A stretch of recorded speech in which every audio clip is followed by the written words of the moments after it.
Hello बच्चों, स्वागत है आप सभी का एक बार फिर से सीएचएस कॉन्सेप्ट के इस चैनल पे। और मैं हूं आपका सीएचएस मेंटर रवि। और मैंने पढ़ाई मेरी की है जो है जवाहर नवोदय विद्यालय से। आज हम बात करने वाले हैं कि जैसे कि आपको पता होगा कि आपका फॉर्म आने वाला है कुछ दिन में, कुछ महीनों में।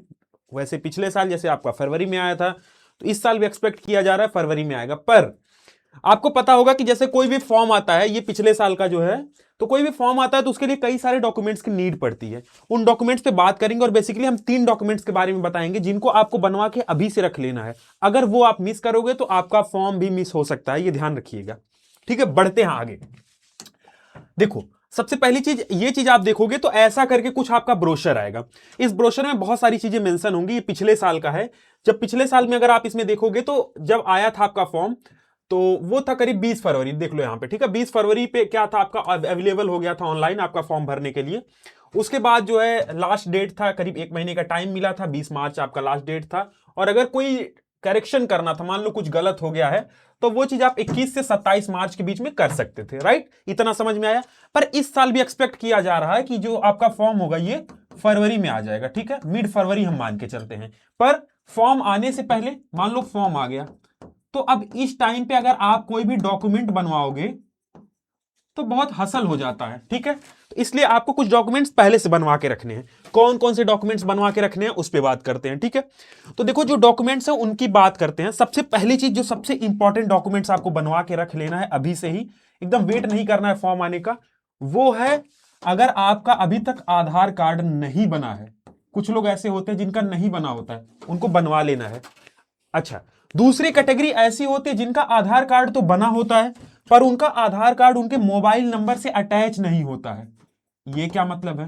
मोबाइल नंबर से अटैच होने का मतलब क्या है? इसका मतलब ये है कि जब आप आधार कार्ड का नंबर डिटेल डालोगे, उस पर जो नंबर है 11 अंक का, 13 अंक का, तो वो एक ओटीपी भेजेगा, जो कि जब बन रहा था उस टाइम पे जो नंबर रजिस्टर्ड था वो नंबर, अगर मान लो वो नंबर आपका बंद हो गया है, या वो फोन खो गया है, या वो सिम जो है गायब हो गया है, या किसी और का था, कैफे वाले का ही था, तो ये चीज आपको एक बार वेरीफाई कर लेनी है कि क्या वो नंबर जिससे आपका आधार कार्ड अटैच है वो अभी भी आपके पास है, चल रहा है, क्योंकि ओटीपी जाएगा। अगर नहीं है तो इसका भी एक प्रोसेस है।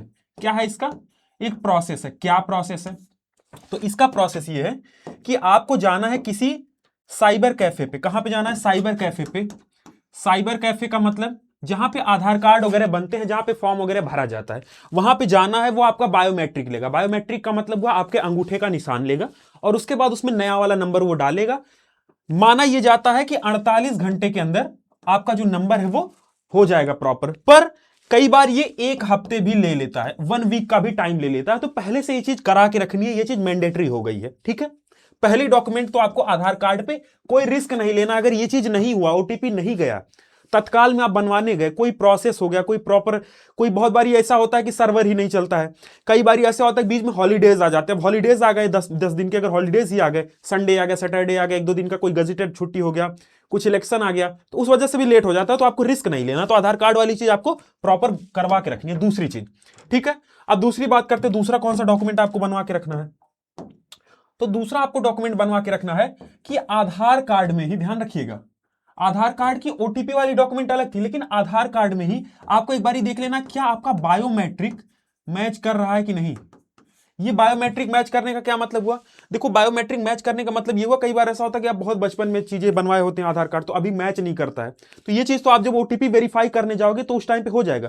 पर ये चीज आप ध्यान रखना आपको। ठीक है, और तीसरे डॉक्यूमेंट्स की बात करें, अगर तीसरा जो सबसे जरूरी डॉक्यूमेंट है कि आपको अपने स्कूल पे, स्कूल का एक बार पता कर लेना है कि क्या जो आपका स्कूल है वो सर्टिफाइड है कि नहीं है। अगर आप 9th में एग्जाम देने जा रहे हो तो 8th तक आपने जहां पे पढ़ाई की है, क्या वो मान्यता प्राप्त है कि नहीं है।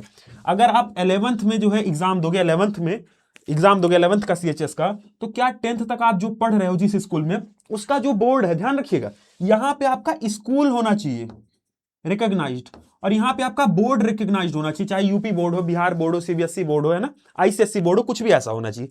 ये चीज ध्यान रखनी है। तो इसका भी, ये भी सर्टिफिकेट के अंदर ही आता है, ध्यान रखिएगा, ये चीज आपको प्रॉपर पहले से ही पता करके रखनी है, उस टाइम पे हसल नहीं करना है, ठीक है। बाकी जो भी डिटेल्स हैं इससे रिलेटेड जब आएगा, चीजें जब आएंगी तो मेंशन कर दिया जाएगा, बता दिया जाएगा।